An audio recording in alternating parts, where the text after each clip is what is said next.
Да се включваме. Не сте не забравя, нали? Млякото е топлено. Ако се притопли, се добавя от студеното мляко, което не беше топлено. Разделя се горе-долу на половина. Ако е още топло, или го чакате да изстине, или слагате нещо студено. И ако още е топло, първо слагате млякото върху ръката, да може да поеме малко температурата и пада върху маята и почвате да разбивате маята, докато стане нещо като бузичка, такава гъстота. Като взимате малко от брашенцето, то няма как иначе.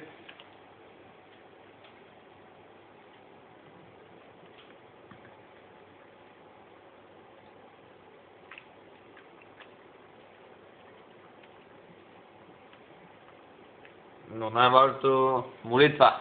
Без молитва нищо не става.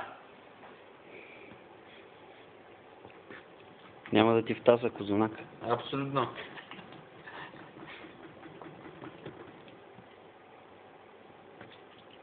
Колко мляко се слага? В началото около половин литър най-много, може по-малко, да се разтвори маята, другото се прибавя при замесването на тестото.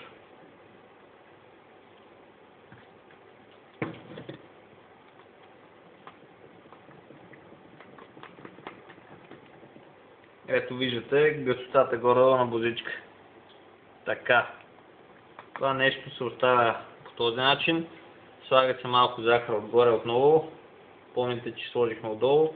Се ръска малко така брашенце отгоре. Така. Измиваме си ръцете с брашно, за да може маята, полепнала по ръцете ни, да си остане вътре в съда. Иначе ще измием една чешмата, а трябва да остане вътре.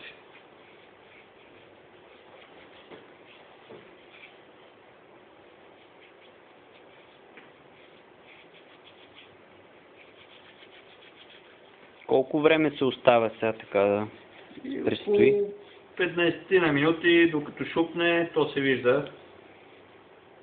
Зависимо вече и помещението колко е било топло, както и млякото, с което сме разтворили маята.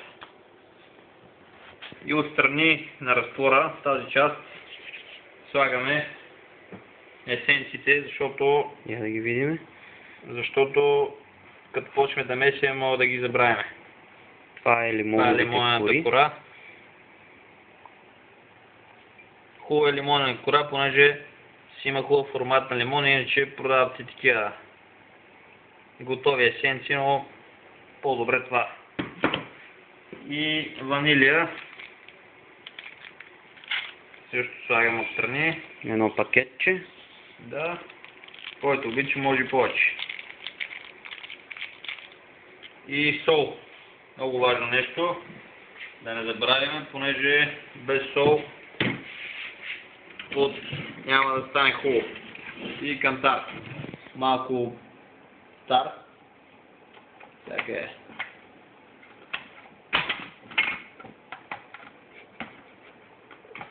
Виждате, имаме малко проблеми.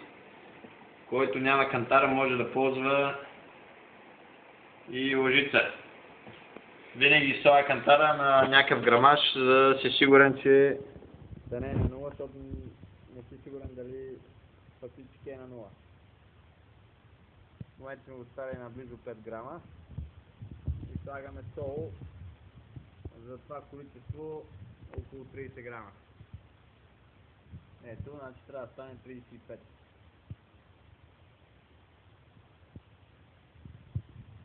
Виждате зелената стрелка, как върви нагоре. И така. Това е горе-долу, 30 грама. И сипваме отстрани на маята, да не е в маята, защото спира ферментацията. При есенците в този край.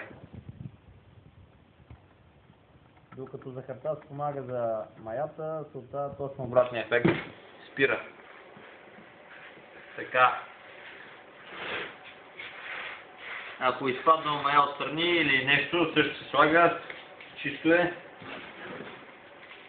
Всички неща, които не трябва да ги махнем настрани, да не пречат. Солта, бокуци и след като и трябва горе още 10 минути, продължаваме да топлим яйцата, да се топли. Как ги топлиш ти? С топла вода в един съд. С топла вода, която или едната част се шма, да продължава да тече, но ако сте на бойлер, пускате едно количество и спирате чешмата, за да си остане вътре топло.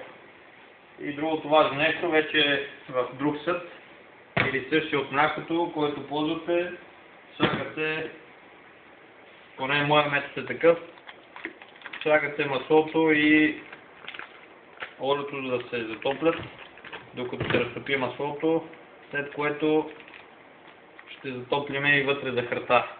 Колко масло слагаш?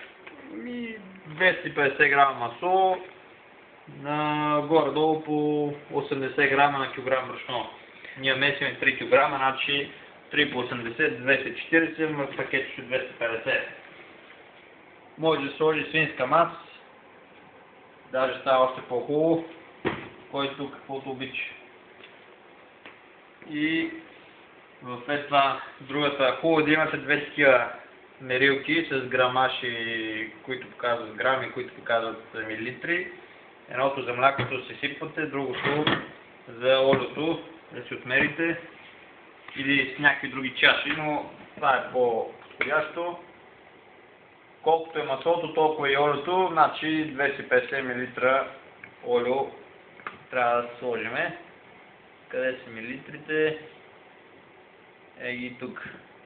Една втора е... да видиме. Ги тук. Да.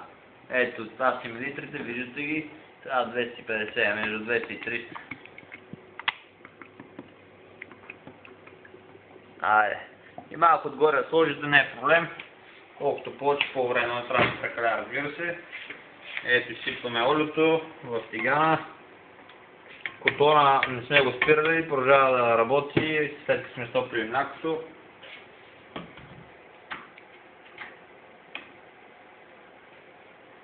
През това време виждате маята на бъбна